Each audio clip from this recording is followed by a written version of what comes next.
This is Manju from Ayurhitam on a Friday evening. I hope all of you are doing well and keeping healthy. And as a part of my Fridays, last week I couldn't do it because I know there's a lot of uncertainty around with fires happening, with so many other things happening. So I couldn't do it last week. Thank you so much for joining. And today's topic is interesting, especially for a lot of us. I'm going to just put that note here, what the topic is about, so that when people join late, it'll be easier for them to understand what it is about. So it's going to be about incompatibilities within our foods. So it's really understanding incompatibilities. That's what we're going to talk about to begin with. But then later on, you can ask me any questions around the topic that we're speaking today or any other questions that you have. That's not a problem. I'm going to just put that here, understanding incompatibilities. And I'm going to just pin that. All right. So the reason for me to pick this topic, I felt, is a lot of times many people come to me and ask me questions about, especially when I see the diet charts, when they come to me with the food journals, I see many food combinations, and so many times I keep on telling, oh, how did this combination happen? And this has been a problem for you this long. Had they known that, it would have been very easy for them to correct it.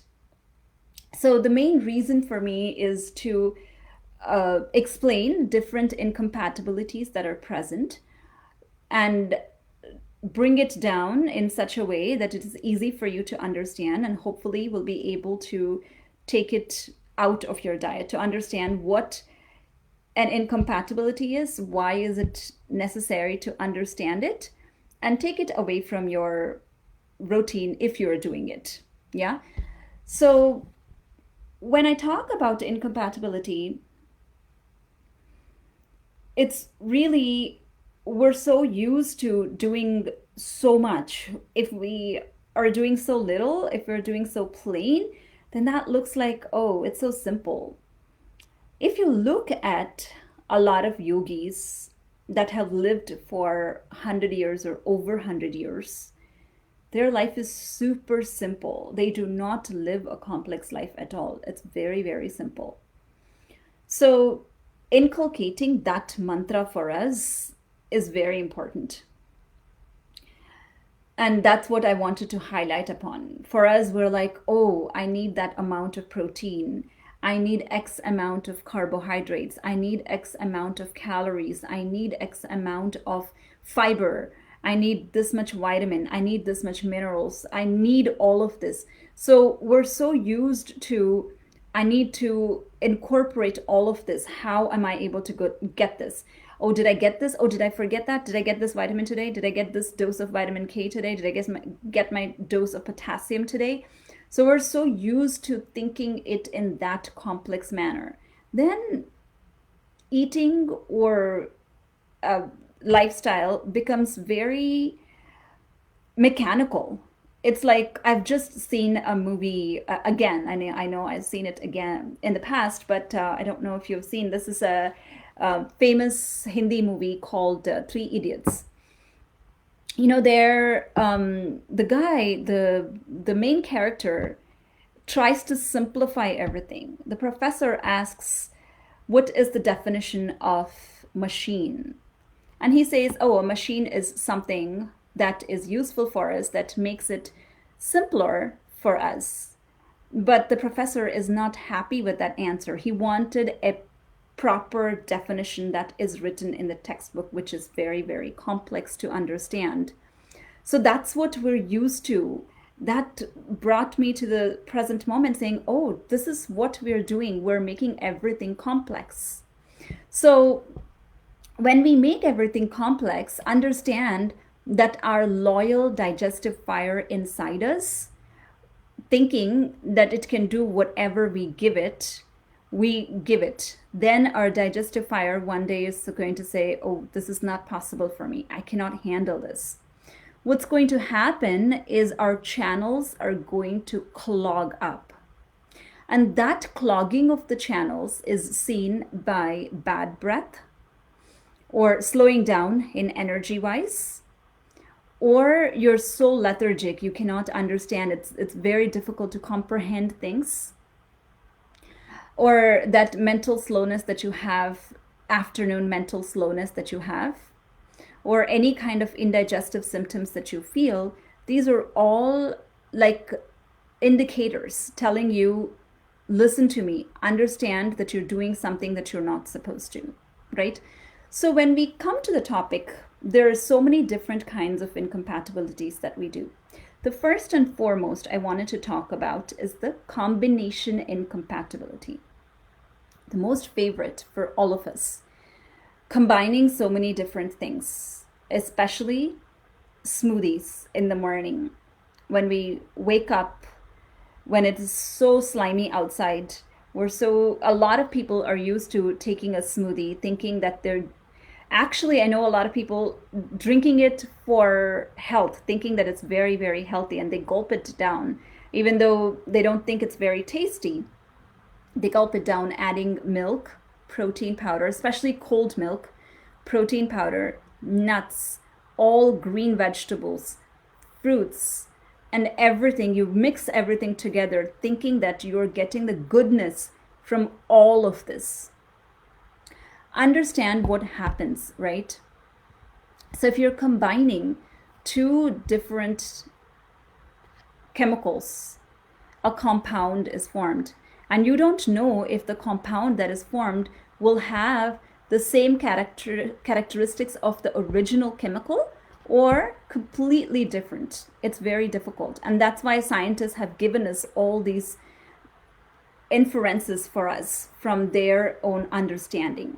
Like, for example, the famous one that I can think of is hydrogen, 2 atoms of hydrogen with 1 atom of oxygen.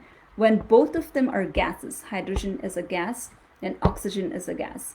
And if you combine them together, it gives a liquid called H2O, and that's water. It's difficult for us to comprehend if someone else has not given us that information. And we have accepted that information. That exactly happens when we mix these fruits and milk, especially together. Fruits already have that sour taste in them, that tart taste in them.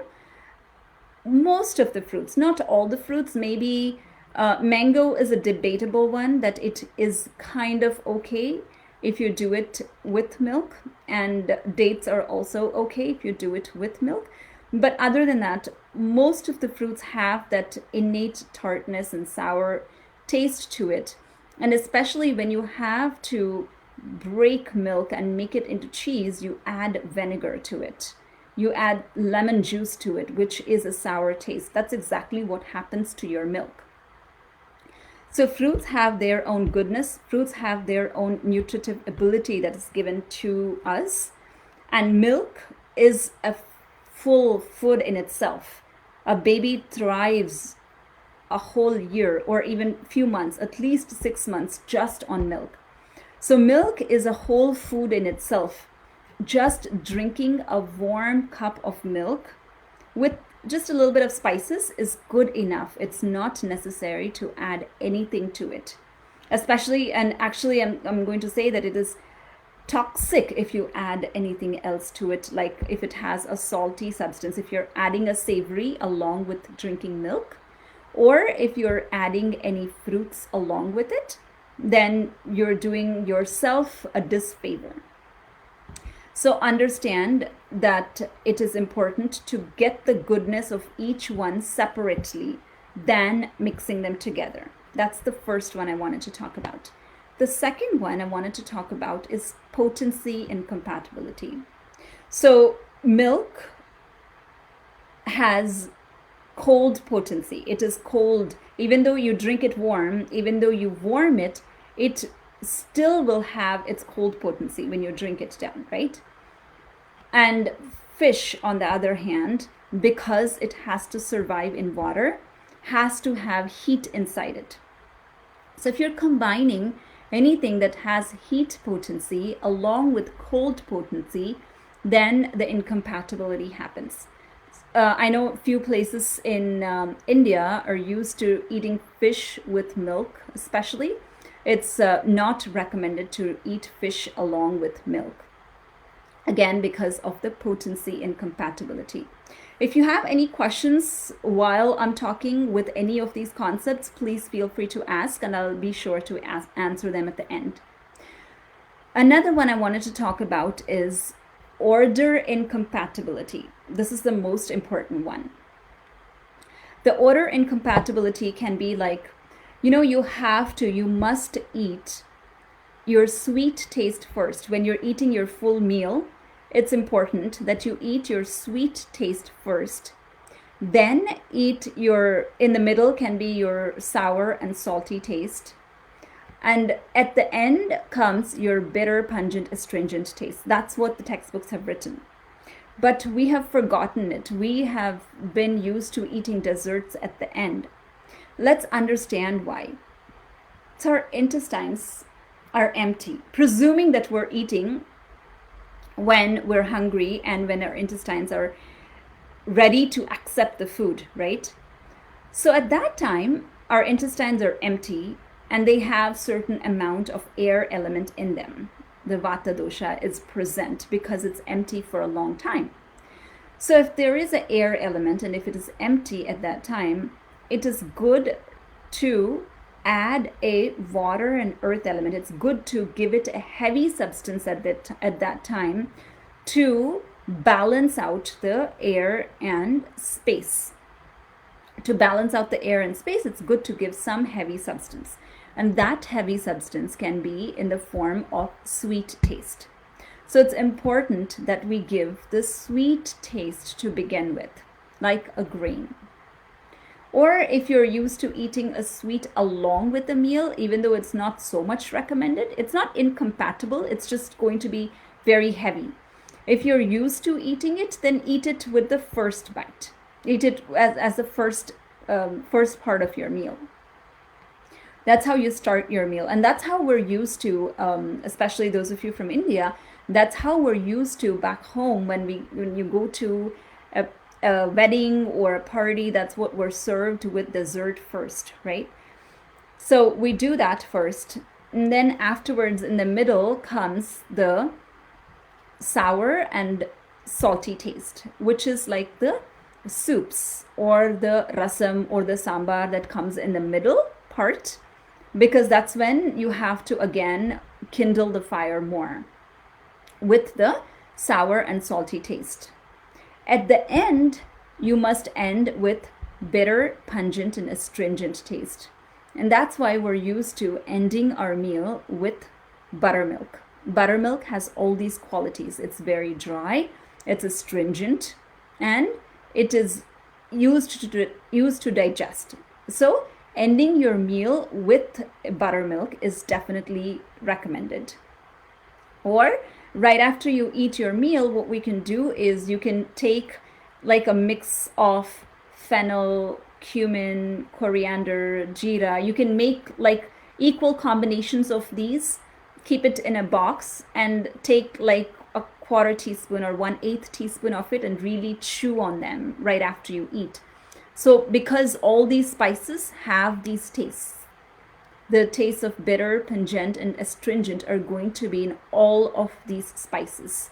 So it's best to chew them very well and swallow the saliva after you chew. Chew it slowly in such a way that the saliva goes in, and that will be helpful for digesting the heavy meal that you have just had. And again, this is a very, very common habit that a lot of Indians do have also. Pan is given at the end of the meal.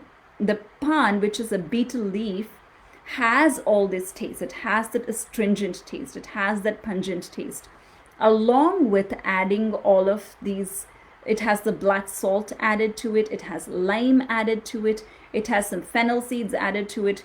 When you mix all of it and you eat it, then that's going to help you digest. Again, the new kinds of pans that are coming out, the sweet pans, probably are not going to be as helpful as the original pan, but that is the idea. That is why it is important that you eat it in this manner. If you reverse it, then if you're eating just the pungent and astringent one in the beginning, then you're adding to the already present air and space element, right? And if you're ending the meal with a heavy dessert, your digestifier already has a lot of load and you're adding another load on top of it. So again, that's going to be incompatible. Understand that this is going to cause a lot of problems in the future. So that's one form of odor incompatibility. Another form of odor incompatibility is where a lot of people shower after eating. Traditionally, again, growing up, I was always told never shower after eating, never shower after eating. And I never knew why it was. I was just following what I was told, thankfully. But when you eat, all your food goes and stays in your gut because that's where the digestifier is. It has to be in that place for it to be digested. If it moves elsewhere, then the digestifier is not moving along with the food. So it's important that the food stays there for it to digest properly. So as minimal activity possible after you eat your food is important. If you go for a walk, usually they say Shatapauli, which is 100 feet of walk is good enough. Like a small pace, not a fast-paced walk. And it's that the reason is because you want the food to stay in its own place. If it moves away from its place, then it doesn't get digested with the fire that is there, right? So that is one of the reasons. And again, abhyanga is not done after eating, but before eating. So that's another kind of odor incompatibility that's done. Next one is processing incompatibility. A lot of us are used to drinking lime and honey water in the morning. Honey should never be heated. If honey is heated, it turns into a toxic substance that even the textbooks have said there's no medicine that can treat it. You know, it's not toxic that it'll become lethal and it'll be very, very, it's poisonous that someone will die because of it. It's not that toxic, but it's that slow poison. It's like the slow poison that's injected over time will create problem, right? So that's what's going to happen when honey is heated. So never heat your honey. Do not add it. You know, there's a tendency that, it's a natural substance. Let me use a natural sweetener. I do not want any artificial sweetener. All the white stuff is bad. I want to stay away from sugar. I'm not saying that you can go and eat a lot of powdered sugar. Yes, eat raw sugar. The mishri that's available, the raw sugar, the rock candy kind of sugar is okay. You can eat that. But substituting that for honey, especially for baking your goods or adding it to your tea or adding it to your milk, is very, very dangerous. You think that you're doing a favor for yourself, but heating it is not good at all, especially also when you're drinking it in the morning thinking that you're cleansing. This was written in the textbooks also, that madhudaka is what they call. You drink honey water in the morning to lose weight. Yes, that's given in the textbook, but somehow it is misinterpreted, and this is how it came up as that you can add honey to hot water and drink, but that's not recommended at all. Again, it's a processing incompatibility. The next one is going to be a dose incompatibility, where somehow honey and ghee, when they're given in equal quantities, again becomes a toxic combination. It should not be equal. Most of the times when you're taking any products, especially for your cough, especially for your dry cough, if you're taking anything. And if honey and ghee are given, then do not take them in equal quantities. Take them in unequal quantities, like 1 part of honey to 2 parts of ghee, or 2 parts of honey to 1 part of ghee. That is again a dose incompatibility, right? So then again there is a contraindication incompatibility. It's like parihara viruddha is what they call it, where a lot of people are used to us now, at least we're not going out so much, but used to, especially this is more so often in India, not so much here, but more so often in India, we're used to working under AC. Like it's very, very cold. When I go to India, I go and sit there and the temperature inside the room is very cold. And you go out, it's hot summer. So you're going out directly, your body there's no room to adjust. You're exposing it to that very, very cold AC and then going out to heat. That is very, very contraindicated. Or even if you're consuming hot or consuming cold water right after your hot tea.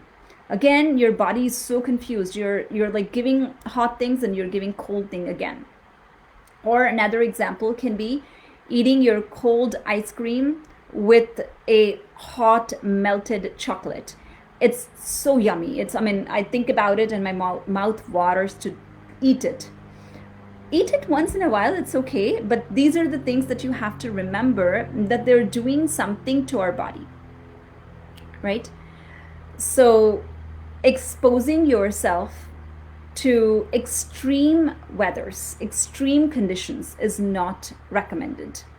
Cold and hot, or if you're eating very, very hot soup followed by a very, very cold ice cream, it's like you're giving your body to a shock. That's exactly what happens when they're pasteurizing milk, really. But that's a whole different story. Again, we can only control whatever we can control. So understanding these is very important. Then again, it's desha viruddha is what we call the place that we are plays a role. There is a certain type of foods that the place that we're living in grows, or people here are used to. It's best to get acclimatized to that kind of food. Now we're in a limbo, right? Because for us, we're used to, especially for me, for people like me growing up in India, I was used to eating a different kind of food. And when I come here, it's so much different food. So that's a tricky thing, but understanding that what my body can accept. My body is so much used to what I was eating from childhood. So I continue to eat that. Thankfully, I can find all of that here. But for my kids, it's a very, very different story. They can handle things that are grown here. They can handle things here, especially, an example for that would be Europeans, right? They're used to eating a lot of cheese and drinking wine. They're still able to digest it. The same amount of cheese, if I try to eat it, my body will just keep it. I might gain a lot of weight, but it's not a good type of weight. It's not like I will have a lot of energy and a lot of strength because of it. That's not a good type of weight. That's what I'm talking about, because my fire is not able to break it down and digest it. So it's important to follow whatever our ancestors have eaten. Yeah. And then comes the kala viruddha, which is time incompatibility.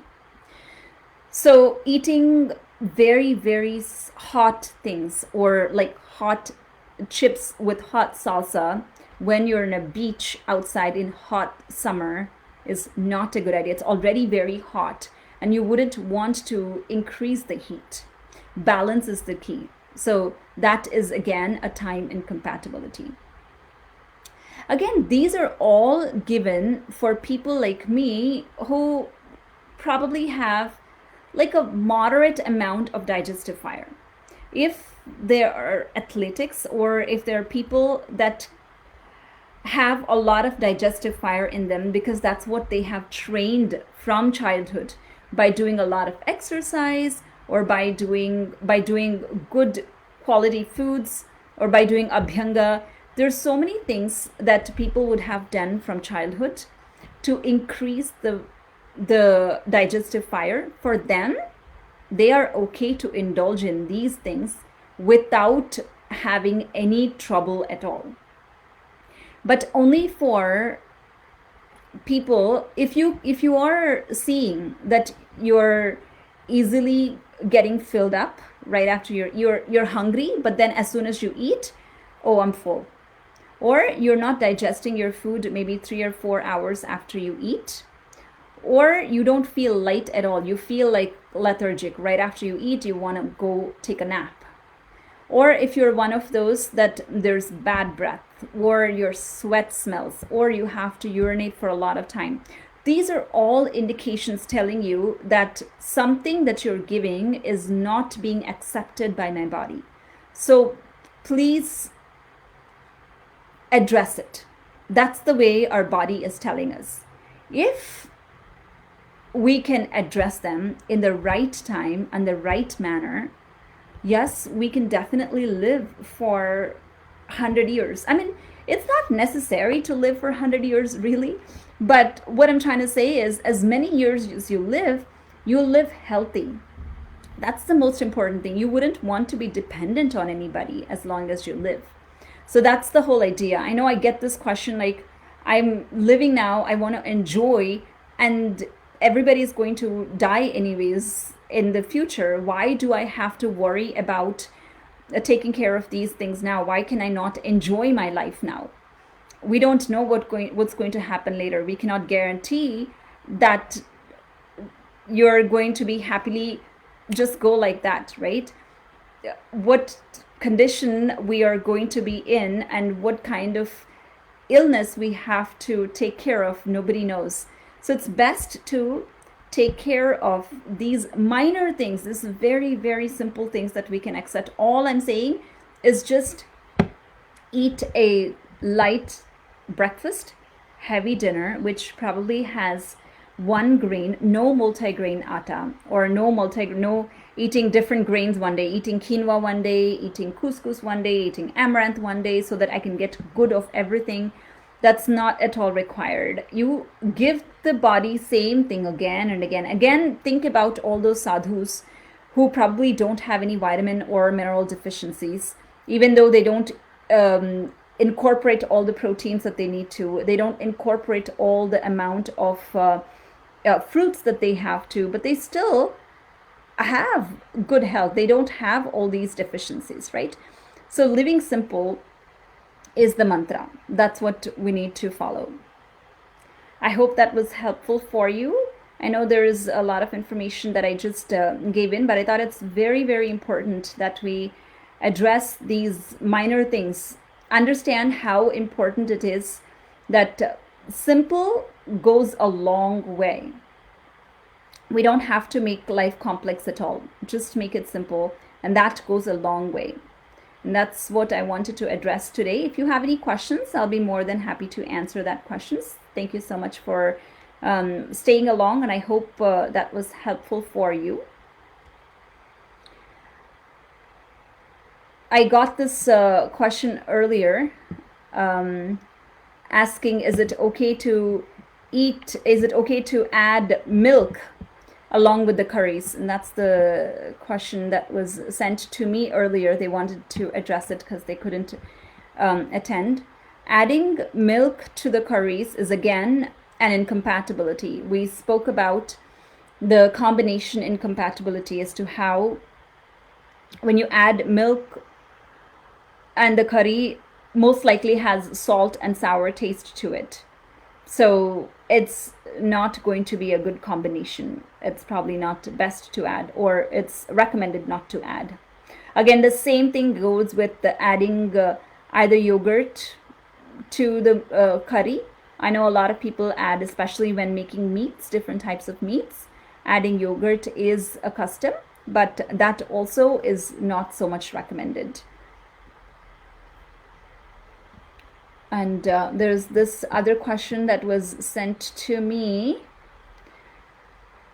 At drinking milk with the fruits is not recommended. Is it okay to eat yogurt along with fruits? Again, that's a another deadly combination. Yogurt already has a lot of innate sour taste to it, and it's already very heating. And fruits also have, and most of the fruits also have a lot of sour taste to them. So again, you're increasing a lot of heat inside the body if you're combining them. It's incompatible if you combine fruits and milk together, and it's difficult to digest. And it's very, very heating if you take yogurt and fruits together. Again, that's not so much recommended also. I know I'm probably bursting a bubble for a lot of you, but a lot of moms I know feed especially milk and banana for their kids, thinking that that's the way to grow the child, that's the way to fatten up the child. Of course, the child will become chubbier as soon as you start feeding it. But understand that it's not a good type of calories that you're adding. It's not the strength that's being given. It's just the bulk that's being added to the child because the fire gave up and said that I'm not going to digest it, and that just stayed there and adding to the bulk, but it's not going to add anything. It's not going to add to the strength of the child. So that's not a very good combination also. Yeah. And there's one more question that was sent to me. So drinking that hot water with the honey, you were saying that I had a question saying that it's good for, it's written in the textbooks, but how can it be taken? So water can be boiled and brought back to room temperature, not heated. Not at when it's hot. Heat it, bring it back to room temperature, then add honey to it and drink. That's what's going to help scrape off the excess fat. But if you just add honey to the already hot beverage, that's again becoming toxic and it's not going to help you any better. Heat the water. So for example, you can take like about 400 ml of water, boil it down to 100 ml, bring it to room temperature, add like a teaspoon of honey to it, and actually bring it to room temperature. That's the more important thing. Bring it to room temperature, then add a teaspoon of honey to it and drink. If you drink it every day, it's called madhudaka, and make sure that you get the best quality honey. We're lucky here in the California that we get honey directly from the farmers, and that's the best quality honey that we get, and it's a very, very good scraper of excessive fat. If you continue to do that every day, it is definitely good for that, but never do that with hot substances and hot beverages. Yeah, good. So those are the questions that I got, and if you do not have any questions, we will see you all next week. I hope that was helpful for you. As usual, if you have any other extra questions that you have, feel free to reach out to me at Ayurhitam. I do this live every Friday. Planning on moving it to 6 p.m. Some of the folks have asked me to do it 6 p.m. because 5:30 still there is work time and not so much convenient because of work time. So I've moved it to 6 p.m. Suggest if you have any other topics that you would like to listen, and follow Ayurhitam on Facebook every day. I'll be posting something that's interesting No, again, this is all that I have learned from the past several years, and it intrigues me still every day. A lot of information that I keep learning every day, and it's just my. I feel it's a privilege that I'm able to share this information with all of you. Thank you so much for inspiring me to continue and share the knowledge. And thank you so much for joining. I'll see you all next week. Have a very good weekend. Bye bye.